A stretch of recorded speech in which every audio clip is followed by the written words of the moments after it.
Assalamualaikum warahmatullahi wabarakatuh.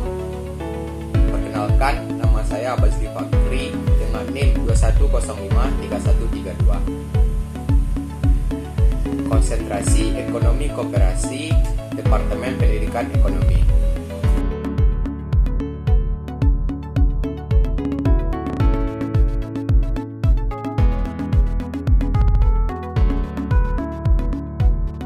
Di sini saya akan mempresentasikan atau membuat video pembelajaran tentang sumber dan penggunaan dana bank, di mana tugas ini merupakan tugas dari mata kuliah bank dan lembaga keuangan.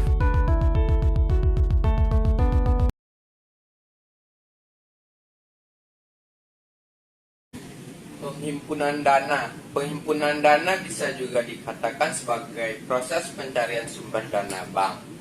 Sumber-sumber dana bank tersebut adalah sebagai berikut. 1. Dana bank itu sendiri. Dana bank itu sendiri seperti A. Setoran modal dari pemegang saham, merupakan modal dari para pemegang saham lama atau pemegang saham yang baru. B. Cadangan laba, merupakan sebagian dari laba bank yang disisihkan dalam bentuk cadangan modal dan cadangan lainnya yang akan dipergunakan untuk menutupi timbulnya risiko di kemudian hari. Cadangan ini dapat diperbesar apabila bagian untuk cadangan tersebut ditingkatkan atau bank mampu meningkatkan labanya. C. Laba bank yang belum dibagi merupakan laba tahun berjalan tapi belum dibagikan kepada para pemegang saham. Semakin besar modal yang dimiliki suatu bank, berarti kepercayaan masyarakat bertambah baik dan bank tersebut akan diakui oleh bank-bank lain dalam maupun di luar negeri sebagai posisinya kuat. 2. Dari masyarakat luas, sumber dana ini merupakan sumber dana terpenting bagi kegiatan operasi suatu bank dan merupakan ukuran keberhasilan bank jika mampu membiayai operasi dari sumber dana 3 macam jenis macam simpanan rekening. A. Simpanan giro, demand deposit. Giro adalah simpanan penarikan dan dilakukan setiap saat dengan menggunakan cek bled giro. 1. Cek. Cek pengertiannya adalah surat perintah tanpa syarat dari nasabah kepada bank yang memelihara rekening giro nasabah tersebut untuk membayar sejumlah uang kepada pihak yang disebutkan di dalamnya. Adapun jenis-jenis cek, yang pertama A. Jenis cek atas nama.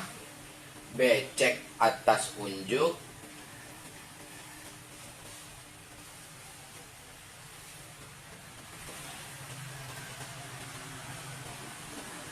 C. Cek silang atau cross check, yaitu cek yang di pojok kiri atas diberi 2 tanda silang sehingga cek tersebut berfungsi sebagai pemindah bukan tunai. D. Cek mundur, merupakan cek yang diberi tanggal mundur dari tanggal sekarang. E. Cek kosong, yaitu cek yang dananya tidak tersedia atau kurang dari dana yang akan diambil oleh pemegang cek. 2. Bled giro, merupakan suatu perintah dari nasabah kepada bank yang memelihara rekening giro nasabah tersebut untuk memindah bukan sejumlah uang dari rekening yang bersangkutan pada pihak penerima. B. Simpanan tabungan. Pengertian tabungan menurut Undang-Undang Perbankan Nomor 10 Tahun 1998 adalah simpanan yang penarikannya hanya dapat dilakukan menurut syarat-syarat tertentu yang disepakati, tetapi tidak dapat ditarik dengan cek.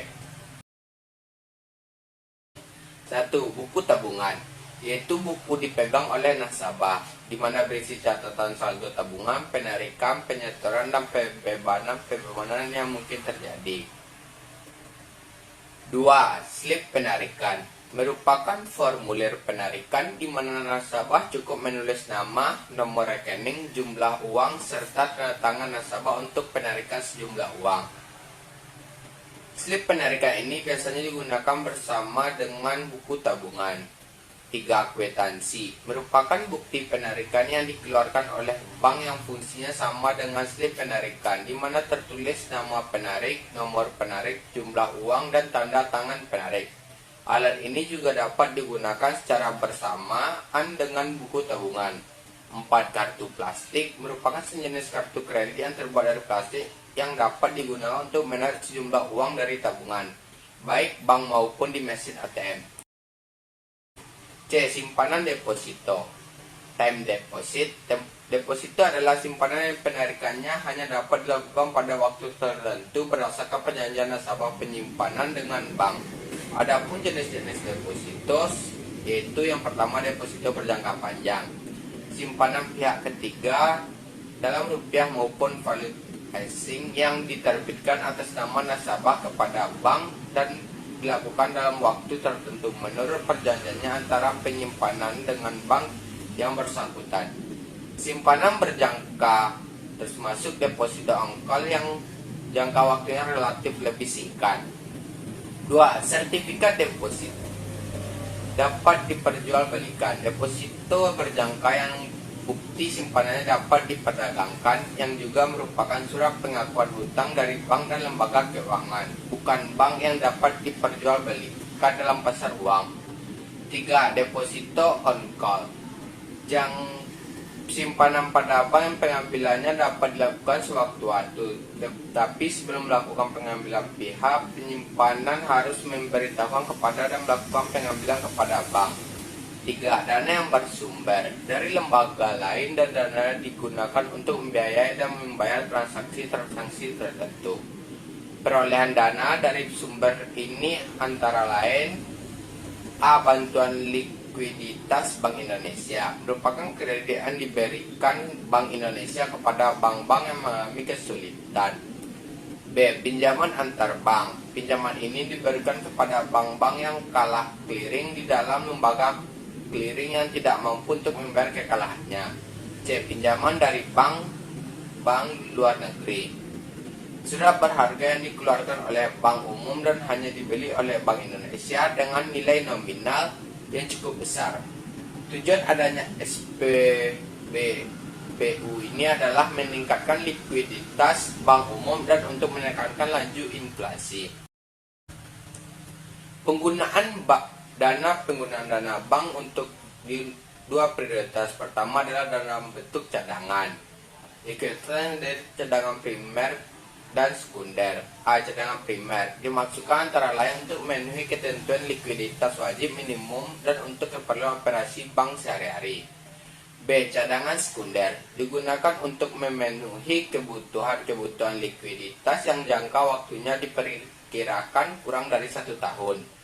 Cadangan sekunder ini semata-mata dimaksudkan untuk kebutuhan likuiditas dan untuk memperoleh keuntungan. C. Penyaluran kredit dilakukan dengan memberikan kredit kepada nasabah yang memenuhi ketentuan kebijakan perkreditan bank.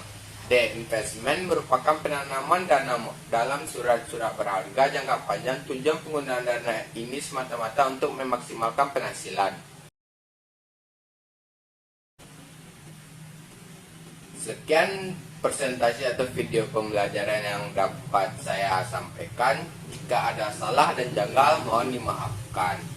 Wabillahi taufiq wa hidayah. Wassalamualaikum warahmatullahi wabarakatuh.